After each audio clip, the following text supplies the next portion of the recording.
Digo sempre para as pessoas mais humildes entender que é o seguinte, o cidadão casa, tá?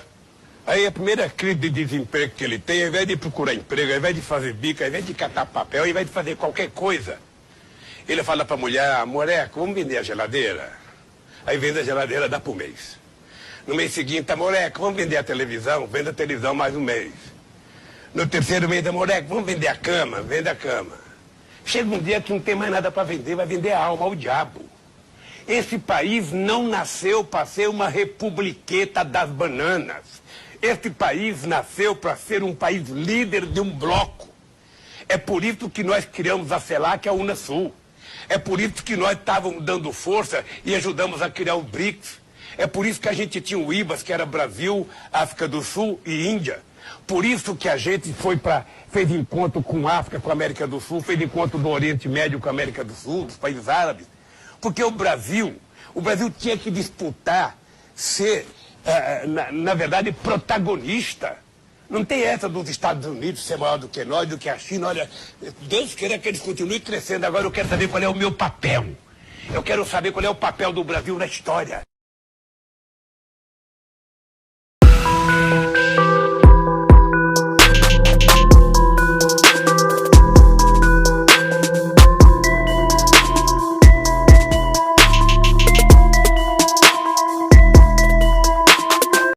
Significa que nós temos 30 milhões de pessoas com problema de desequilíbrio de parafuso. Mas ele marcou quando foi visitar a Torre de Pisa. Esses países do sul global, ou seja, o sul, que é esse... O Brasil é um país reconhecido por sua diplomacia de ponta. Ou será que ele era conhecido por isso? Nos últimos tempos, nosso país vem colecionando vexames e gafes internacionais que faz uma pergunta vir à tona. Será que o Brasil está se tornando uma piada mundial?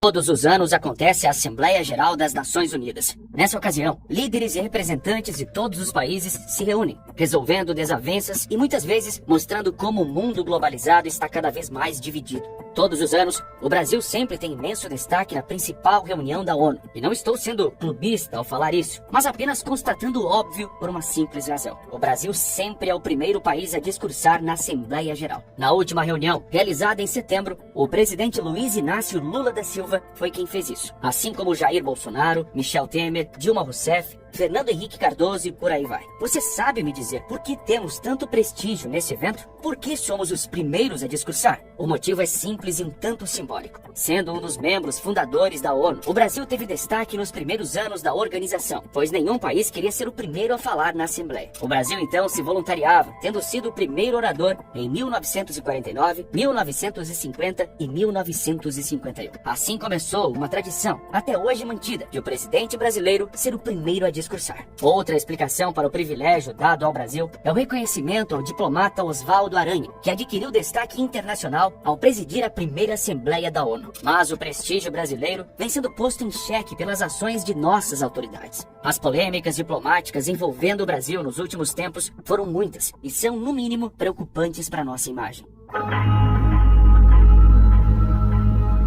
O Brasil é um dos membros fundadores do BRICS e um dos países mais importantes do bloco econômico que conta, entre outros países, com a Rússia. Isso faz com que, naturalmente, nós tenhamos uma proximidade diplomática e econômica com os russos, mantendo relações sempre cordiais e prósperas. Era assim 20 anos atrás e é assim até hoje. Você já deve ter visto pela internet uma foto de todos os presidentes brasileiros nesse século ao lado de Vladimir Putin, começando com FHC e passando por todos até chegar no atual mandato de Lula. Mas essa relação pacífica e amigável não é bem vista aos olhos das demais nações. Essas são as consequências dadas, já que um lado dessa relação, a Rússia, entrou em guerra com a Chechênia, uma região separatista do país, além de invadir a Geórgia e anexar territórios da Ucrânia. Apesar de tantos conflitos, apenas o atual conflito no leste europeu causou comoção internacional, com uma infinidade de países aplicando sanções severas à Rússia e aos seus cidadãos. O Brasil não embarcou nessa onda, nem no governo Bolsonaro, nem no governo Lula. Afinal, somos reconhecidamente um país neutro, mas o atual presidente está adotando uma postura menos neutra, ainda que se diga como tal nessa questão. Vamos por partes. Desde quando a invasão começou, o Brasil Brasil aprofundou as relações econômicas com Moscou, especialmente no que diz respeito à importação de diesel. Ainda no ano passado, nosso país vivia uma crise de preços de combustíveis, que só foi solucionada quando o governo federal reduziu seus impostos e pressionou os estados a fazerem o mesmo. Porém, uma outra solução encontrada pelo então governo foi diversificar suas importações de combustíveis, como diesel. Então o Brasil passou a comprar mais diesel vindo da Rússia, que estava expandindo sua oferta pela Ásia, África e América Latina. Em outubro de 2022, chegaram as primeiras remessas, cerca de 35 milhões de litros de diesel. Na época, o Ministério de Minas e Energia esperava que esse número crescesse ainda mais, ajudando a reduzir os preços. E é possível dizer que eles, pelo menos em parte, estavam certos. O Brasil adquire muito mais diesel da Rússia do que um ano atrás. O comércio de diesel entre os dois países explodiu em 2023. Nos 7 primeiros meses de 2022, o Brasil importou 18,1 milhões de dólares em diesel da Rússia. Já em 2023, nesse mesmo período, esse número saltou para 1,5 bilhão de dólares em diesel russo. Bom, agora a Rússia baniu a exportação de diesel para todo mundo, exceto 4 ex-repúblicas soviéticas, e o Brasil vai ficar chupando o dedo. Não adiantou muito bajular Putin, pelo visto. De qualquer forma, as relações entre os dois países estão inegavelmente mais próximas. Mas o ponto mais polêmico é a posição oficial do atual governo brasileiro quanto ao conflito russo-ucraniano. Além da neutralidade, o presidente Lula constantemente coloca a culpa tanto em Vladimir Putin quanto em Volodymyr Zelensky pelo fato da paz não ter sido alcançada ainda. Lula chegou a dizer com todas as letras que Zelensky quis a guerra. Logo depois, precisou corrigir a declaração diante do tamanho mal-estar que causou. Até membros de países não envolvidos no conflito relataram incômodo com a declaração. O presidente brasileiro também já sugeriu que Estados Unidos e Europa contribuem para a continuidade do conflito. Lula vem cometendo tantas gafes que pediu para que seus assessores revisem mais vezes os textos que ele discursa e também pediu que eles o preparem melhor. Aparentemente, um presidente no 3º mandato ainda não sabe bem o que é adequado ou não de ser dito na seara internacional. Porém, o ponto mais crítico de todos é que recentemente Lula disse que receberia Vladimir Putin no Brasil sem problema algum. Acontece que Putin foi condenado por crimes de guerra no Tribunal Penal Internacional em Haia. O Brasil é signatário do Estatuto de Roma e, portanto, reconhece a legitimidade e autoridade do Tribunal de Haia. Dessa forma, se Putin vier ao Brasil, ele teoricamente deveria ser preso. Porém, Lula alegou que garantiria a segurança do presidente russo enquanto ele estivesse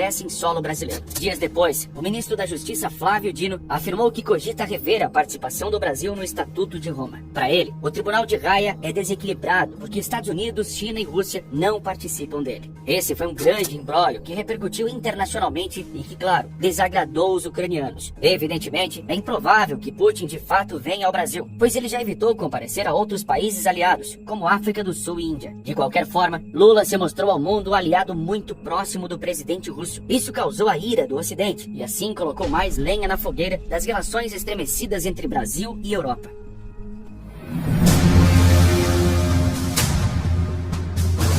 As relações diplomáticas entre Brasil e França são um capítulo à parte. Em tese, eles são nossos aliados, ou eram. Nos últimos anos, as coisas começaram a ir ladeira abaixo, especialmente no que diz respeito à Amazônia. Você acha que a França, um país europeu, tem direito de opinar sobre a soberania brasileira e território amazônico e como o administramos? Sinta-se livre para responder nos comentários. Mas os governos brasileiros têm uma resposta na ponta da língua para isso. Primeiro tem que entender que a Amazônia é do Brasil, não é de vocês. Não tem direito. Você deve se lembrar de como a relação franco-brasileira chegou a um patamar crítico em 2019, durante a gestão de Jair Bolsonaro. Na ocasião, o mundo todo, de repente, passou a se importar com as queimadas na floresta amazônica. Algo lamentável, mas que todo brasileiro sabe que acontece com frequência e periodicamente. É o que é, mas aparentemente tinha algo diferente para os gringos se importarem tanto com a Amazônia. Talvez o problema eram as então autoridades brasileiras, que tinham uma postura mais assertiva em relação à soberania brasileira sobre a Amazônia. Macron era um forte crítico de Bolsonaro e vice-versa. O francês afirmou em 2019 que as usuais queimadas no Brasil deveriam ser discutidas com urgência durante o G7, o grupo do qual nosso país não faz parte. Queriam discutir um assunto brasileiro sem o Brasil. Vê se pode. O mandatário francês considera piamente que seu país faz parte da Amazônia e tem direito sobre ela por conta da Guiana Francesa. Macron reiteradamente advogava pela exclusão do Brasil de acordos comerciais, enquanto, segundo ele, nosso meio ambiente não estivesse protegido. Naturalmente, o então presidente Bolsonaro replicava, como quando cancelou uma reunião com o chanceler francês para simplesmente cortar o cabelo. O que tornou a situação ainda mais crítica foi quando Bolsonaro respondeu debochadamente um comentário que insinuava que a mulher de Macron era feia e que por isso o francês perseguia o brasileiro, pois ele tinha uma esposa bonita. Essas tensões foram apenas um prenúncio do estado atual das relações diplomáticas entre Brasil e outros países, especialmente na Europa. Durante o governo Bolsonaro, nosso país foi o responsável pelo fechamento de um acordo de livre comércio histórico entre Mercosul e União Europeia. Porém, esse acordo está empacado há 4 anos, sem sinal de que será ratificado. As recentes declarações do presidente Lula podem tornar esse processo cada vez mais complexo, já que repetidamente ele faz críticas aos governantes europeus pelo conflito na Ucrânia. Jornais franceses descrevem nosso mandatário como uma decepção e falso amigo do Ocidente. O chefe de Estado do Brasil também não poupa críticas ao modo com que a Europa está segurando o acordo de livre comércio com o Mercosul. Cabe a Lula fazer com que o acordo prospere, e ele tem poucos meses para isso. Senão, a América do Sul perderá o maior acordo comercial intercontinental de sua história. Você acha que o presidente brasileiro é capaz disso? Ele, inclusive, vem incomodando até os próprios governantes sul-americanos. Nossos vizinhos criticam fortemente a política internacional do atual governo brasileiro. Até porque, você deve lembrar como o ditador venezuelano Nicolás Maduro foi convidado para vir para cá, participar de uma cúpula diplomática. Nosso presidente ainda fez questão de destacar que a democracia é relativa e que a Venezuela, uma ditadura, realiza mais eleições que o Brasil. Você acha que democracia é relativa? Um bem tão precioso da sociedade moderna? Como não poderia ser diferente? Essa afirmação foi absolutamente controversa entre nossos vizinhos. O Chile alegou que Lula estava fazendo vista grossa para uma ditadura. O Uruguai seguiu na mesma linha e afirmou estar surpreso pela defesa brasileira de um regime autocrático. Lula também não perdeu tempo em visitar Cuba e reatar laços diplomáticos com o país que vive sob a mão de ferro do Partido Comunista há mais de 60 anos. Enfim, o prestígio brasileiro em diplomacia está sendo posto cada vez mais à prova. Nas últimas décadas, nos acostumamos a ver nosso país como um pilar diplomático mundialmente, com opiniões em prol da pacificidade global. Soldados brasileiros são uma fonte primordial das forças de manutenção da paz da ONU, os famosos capacetes azuis. O exército brasileiro foi um dos maiores contribuintes de soldados aos capacetes azuis na missão de paz do Haiti. Hoje, contudo, a imagem do Brasil vem sendo manchada por uma série de vexames, gafes e polêmicas que atravessam governos. Nosso prestígio ainda existe, mas ele não é inesgotável e deve ser usado com sabedoria. O Brasil lutou muito para ser visto como uma força diplomática. Se isso for por água abaixo, viraremos uma pária, uma piada mundial, se é que já não viramos.